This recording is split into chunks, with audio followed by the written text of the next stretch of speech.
కూడా ఏమైనా తప్పులుంటే అవి తీసుకొచ్చి వాటిని వెలుగులోకి తీసుకురావడం మీ బాధ్యత. కానీ మీ ఆలోచన ఏ విధంగా ఉందంటే చంద్రబాబు నాయుడు గారు ఒక్కడ బాగుంటే చాలు ఈ రాష్ట్రంలో.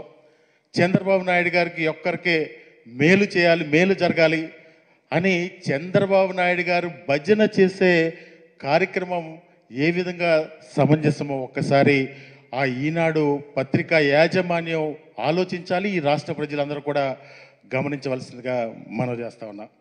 నిజంగా ఎసైన్డ్ భూముల విషయంలో ఈ రాష్ట్రంలో అందరికీ తెలుసు, గత ప్రభుత్వ హయాంలో ఎసైన్డ్ భూముల విషయంలో ఆ రోజు అక్రమాలు చేసింది చంద్రబాబు ప్రభుత్వం కాదా అని చెప్పి నేను ఈ సందర్భంగా అడుగుతా ఉన్నా.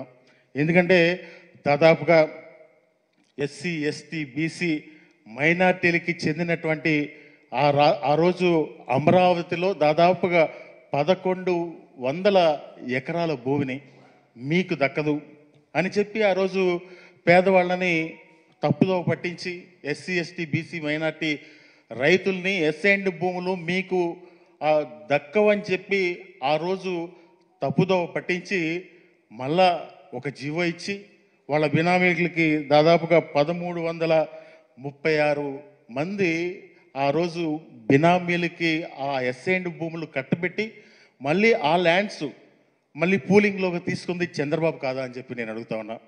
ఈరోజు అసైన్మెంట్ భూముల మీద వాళ్ళు ఏదన్నా ఒక మాట్లాడే వాళ్ళకి చిత్తశుద్ధి, వాళ్ళకి ఆ హక్కు ఉందా అని చెప్పి నేను మీ ద్వారా అడుగుతా ఉన్నా. అది దాని మీద మీ అందరికీ తెలుసు, కేసు కూడా నడుస్తూ ఉంది. ఆ కేసులో వీళ్ళందరూ కూడా నిందితులుగా ఉన్నారు. వీళ్ళు అసైన్మెంట్ గురించి, అసైన్మెంట్ భూముల గురించి ఈరోజు మాట్లాడడం చాలా హాస్యాస్పదంగా ఉందని చెప్పి కూడా మీ ద్వారా అడుగుతా ఉన్నాను. ఈ రాష్ట్ర ప్రజలు కూడా గమనించవలసిందిగా కోరుతా ఉన్నా. నిజంగా అసైన్మెంటు సమస్య ఈ రాష్ట్రంలో ఈరోజు కొత్తగా వచ్చిన సమస్య కాదు. ఆ రోజు రైతులందరూ కూడా భూమి ఉన్నా కానీ ఇబ్బంది పడే పరిస్థితి.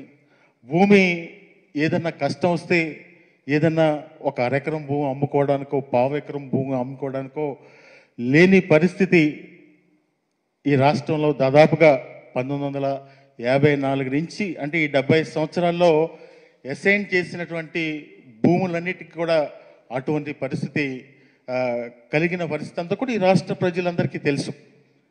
కానీ ఏ రోజన్నా ఒక అరెకరం అమ్ముకోవాలంటే, ఏదన్నా ఒక కూతురు పెళ్ళి వచ్చిందో, కష్టం వచ్చిందో, ఏదైనా ఒక అరెకరం భూమి అమ్ముకోవాలంటే కాగితం మీద ఏదో రాసుకుని అమ్ముకుంటే ఒకవైపు ప్రభుత్వం వైపు నుంచి ఎప్పుడు నోటీస్ వస్తుందా అని చెప్పి ఒక భయం. మళ్ళా ఈ కొనుక్కున్న వాళ్ళు కూడా రాత్రిపూట నిద్ర పట్టిన పరిస్థితులన్నీ కూడా ఈ రాష్ట్రంలో దాదాపుగా 70 సంవత్సరాల నుంచి నడుస్తూ ఉన్నాయి. అంటే పేదలకి ఎప్పుడు కూడా పేదలకి ఇచ్చినటువంటి ఆ భూమి విషయంలోనే ఈ 70 సంవత్సరాల నుంచి అందరూ కూడా ఇబ్బందులు పడే పరిస్థితులన్నీ కూడా మనం ఈ రాష్ట్రంలో చూసాం.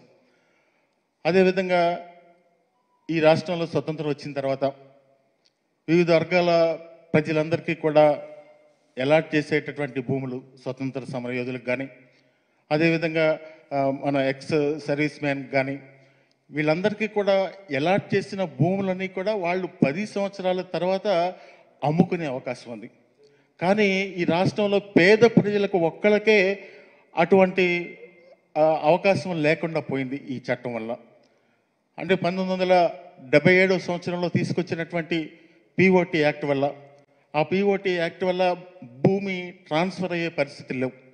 ఆ పరిస్థితులు లేని పరిస్థితుల్లో ఎప్పుడు కూడా పేదవాళ్లే చాలా ఇబ్బందులు పడే పరిస్థితుల్లో ఈరోజు జగన్మోహన్ రెడ్డి గారు ఒక ఆలోచన చేసి ఆ రోజు జరిగినటువంటి ఈ 70 సంవత్సరాల్లో పడినటువంటి ఇబ్బందులన్నిటినీ కూడా ఒక అధ్యయనం చేసి వివిధ రాష్ట్రాలకి ఆ అధ్యయన బృందాలను పంపించి ఆ రెవెన్యూ మినిస్టర్ గారి ఆధ్వర్యంలో ఎస్సీ, ఎస్టీ శాసనసభ్యులందరితో కూడా ఒక కమిటీ వేసి ఆ కమిటీ ద్వారా అధ్యయనం చేసి వివిధ రాష్ట్రాలకు పంపించి కర్ణాటక రాష్ట్రం, తమిళనాడు రాష్ట్రం, అదేవిధంగా కేరళ రాష్ట్రం, ఇవన్నీ కూడా ఆ చట్టాలన్నీ కూడా స్టడీ చేసి ఈ రాష్ట్రంలో పేద ప్రజలకు ఏ విధంగా మేలు చేయాలి అనే ఒక ఆలోచనతోటి ఆ జగన్మోహన్ రెడ్డి గారు ఈ చట్టాన్ని తీసుకొస్తే ఈరోజు ఒక దుగ్ధతో నిజంగా కూడా జగన్మోహన్ రెడ్డి గారికి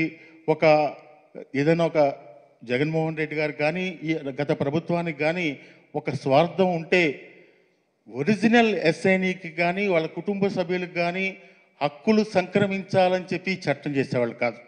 ఎవరైతే పొజిషన్లో ఉన్నారో మీరు అమరావతిలో చేసిన విధంగా ఆ చట్టాన్ని తీసుకొచ్చి ఎవరైతే పొజిషన్లో ఉన్నారో వాళ్ళకి హక్కులు సంక్రమించే విధంగా చేసేవాళ్లే కానీ ఏ స్వార్థం లేకుండా నిరుపేదలకి న్యాయం జరగాలి అనే ఒక ఆలోచనతోటి ఆ చట్టాన్ని తీసుకొస్తే ఈరోజు ఎల్లో మీడియా ఒక దుగ్ధతో ఒక కుటిలమైనటువంటి ఆలోచనతో ఈరోజు దుష్ప్రచారం చేస్తూ ఉన్నారని చెప్పి